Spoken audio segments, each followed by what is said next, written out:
Hi, today I want to talk about the astrology of events. So, there's more to astrology than just birth charts. It's about living in accord with time.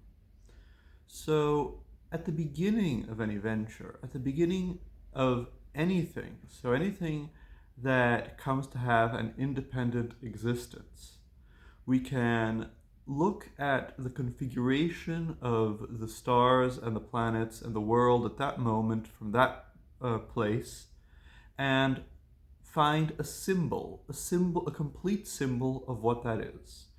A symbol that contains the development of that thing and also indicates what are the explicit and implicit forces that are acting in that thing, and that also have indications of all the external factors that are involved in whatever is being born at that moment.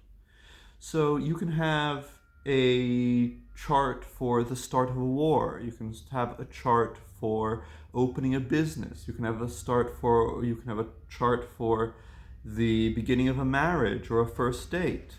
Okay, these are all things where at some point you say, the die is cast, alia jacta est, we've we've done it. What's done is done, and so now whatever we started has an independent existence of its own, and so something is rising like that, like the sign that rises over the horizon, and we can do a chart for that. So there are astrological techniques to study it.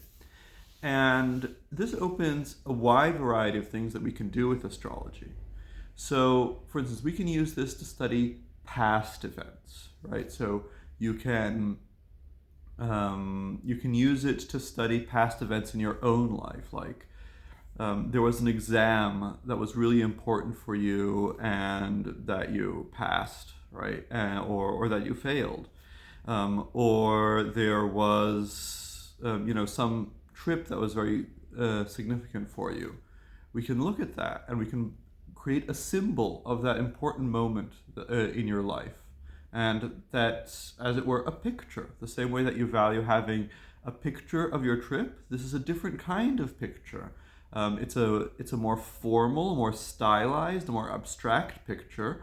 But because of that, because of the powerful symbolism involved in astrology, it actually depicts your trip much more than just taking a photo at one point in your journey would be. So, and it can depict things besides trips, right? It can depict things that would be very boring from a photo standpoint. So, like just you sitting at a desk taking an exam.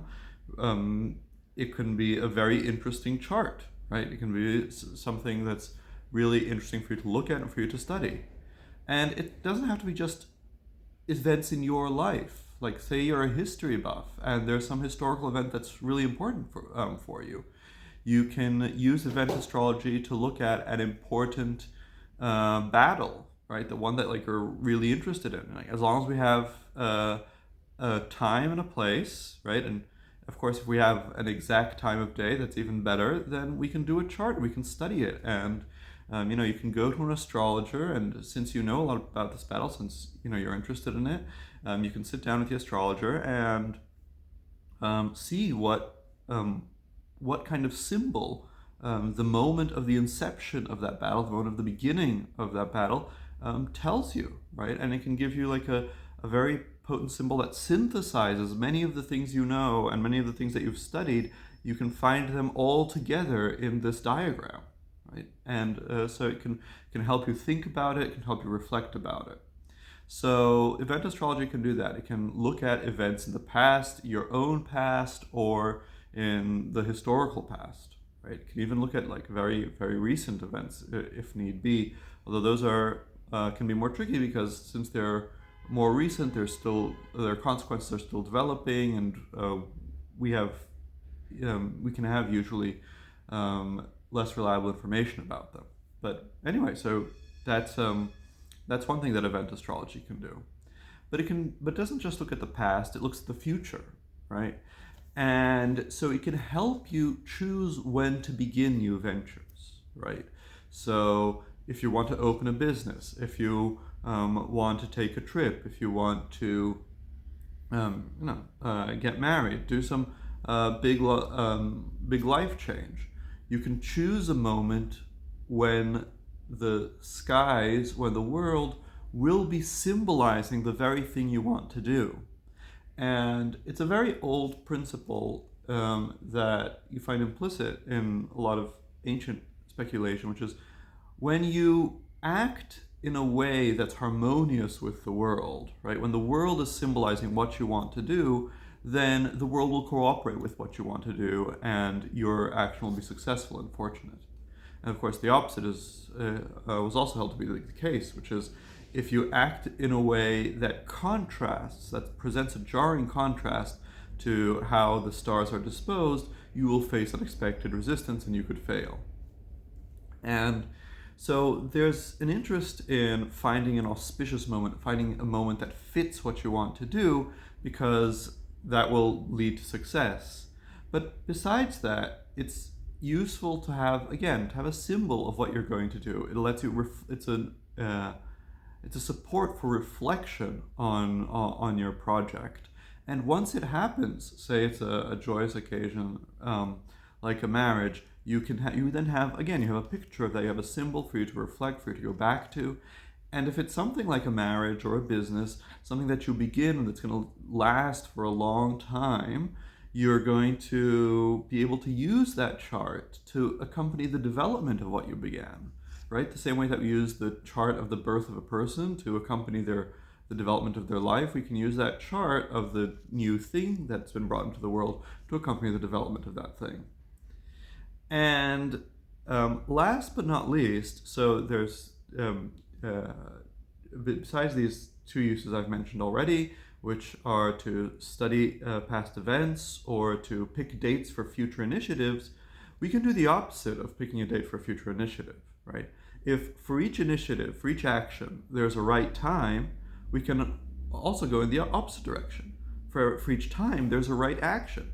So if you just want to, say, live more in harmony with the universe, or you have some free time, you don't know how to use it, and you think, oh, maybe it would be nice for me to do something symbolic, something that matches what's going on in the world, and something where I can have this stamp, where I can have this chart that will symbolize what I'm doing, then event astrology can do that as well. It can look at the whatever free time you have and determine what's best to be done at that moment. Or maybe you have an idea of what to do, but you don't know the details. For instance, you know you want to take a trip, or you know you want to paint, or you know you want to write or read, but you really don't know exactly what you want, where you want to go, or what you want to paint or something. You have,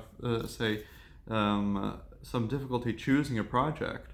Then you can look at the skies for a certain time and place and see, okay, so what makes most sense here, right? Like what at this time, at this place, what kind of painting, what kind of creative project, or what kind of research would best fit the skies, right? So you can do it in that opposite direction as well, of just looking for actions that match the world, right? If you just want to, in general, because of this principle of similarity, that similarity with the world brings success, flowing with the world brings good fortune, going with the flow, you can also just look for what is the appropriate action for an appropriate time. And so these are 3 uses for event astrology: studying past events, or finding the auspicious time, or finding a symbolic time for what you want to do, or finding a symbolic deed for a period of time you want to spend. And for those interested, you can go to my website, linked in the description of the video below, and we can set up a consultation to do any of these 3 things. Thanks.